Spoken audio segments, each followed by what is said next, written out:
Myles here at Tactile Hyve. It is Thursday, so that means live fire. We are going to continue on building speed off of the dry fire session that we had on Monday. So if you're interested in developing speed, stay tuned.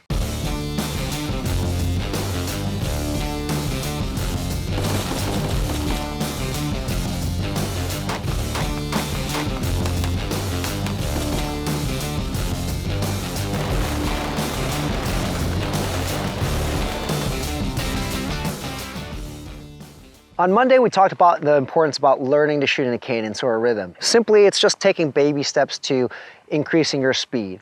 Now, there's nothing magical about it. There's nothing complex about it.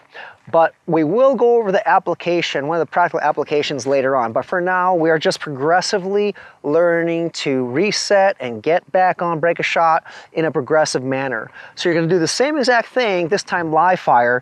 So this might change things up. If you were accurate during dry fire, awesome. And let's say you stopped at a half-second cadence. Maybe when you started to do a quarter-second cadence, maybe your accuracy went down or whatever it might be. So just go up to, start at 1 second, then go up to where you broke down. If you didn't break down, then that's fine. Then we're going to do all 3 iterations. But if you start to break down at, let's say, a quarter-second cadence, then you are just going to do up to half a second cadence, okay?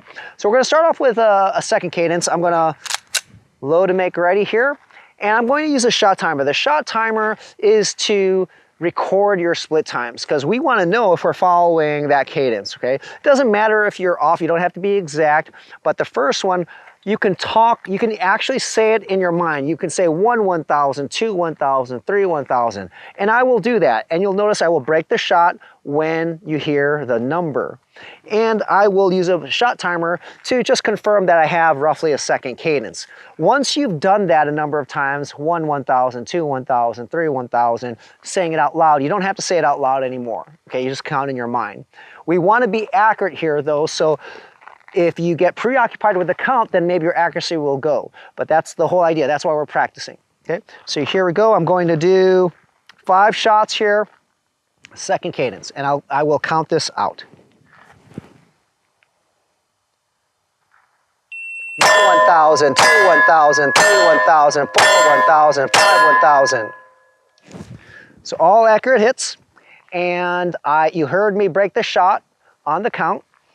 And the split times here were about a second. So I have 0.97, 1.03, 0.97, so I'm happy with that rep, accurate, following the cadence. Now I'm going to redo this and do a half-second cadence. You don't necessarily have to go to half-second right away. So let's say you did 1 magazine, 1 second, or did 15 rounds, 3 repetitions of 5, whatever it is. If you still want more reps, then that's fine. You don't have to quickly move to half a second. But if you're ready, now you're going to use a shot timer and your count will be 1 Anna, 2 Anna. I'm going to say this out loud, but then ultimately you'll say it in your head. So here we go. 1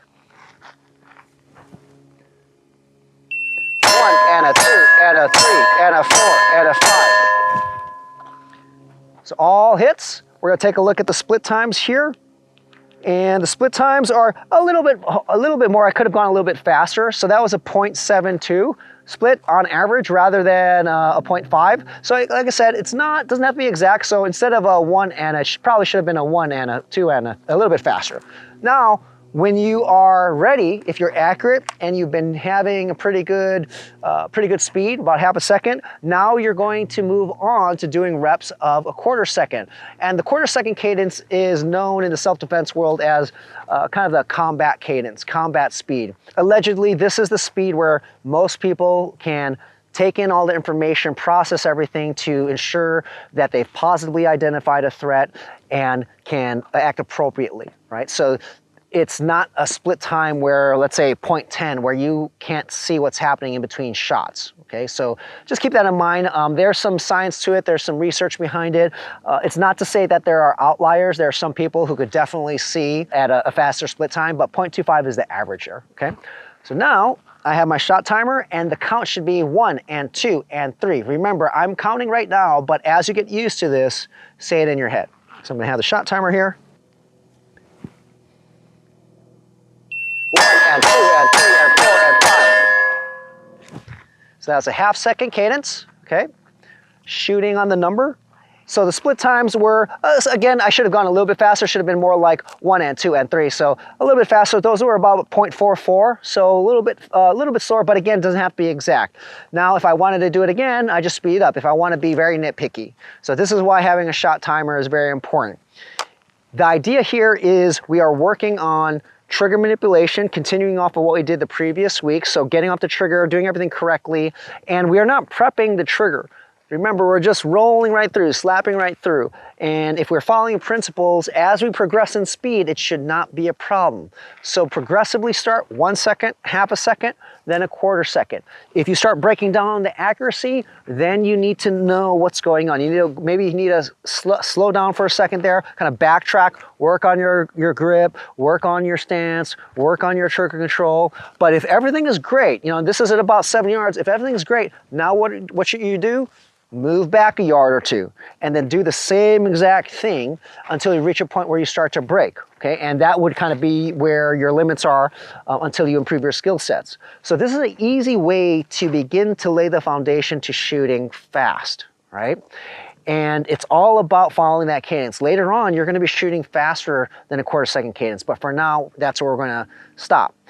And as I mentioned, later on we'll start to talk about the actual practical application of shooting in cadence. Right now it's really about progressively getting faster. Later on there's going to be something that you can use this for to shoot faster when we're dealing with multiple targets. This week's videos lay the foundation to shooting faster, so I highly recommend you take it seriously. If you do want to increase your speed, use the dry fire mag when you're dry firing, really come off that trigger quickly, come back on it, prepared, using the cadence as a progressive way to improve.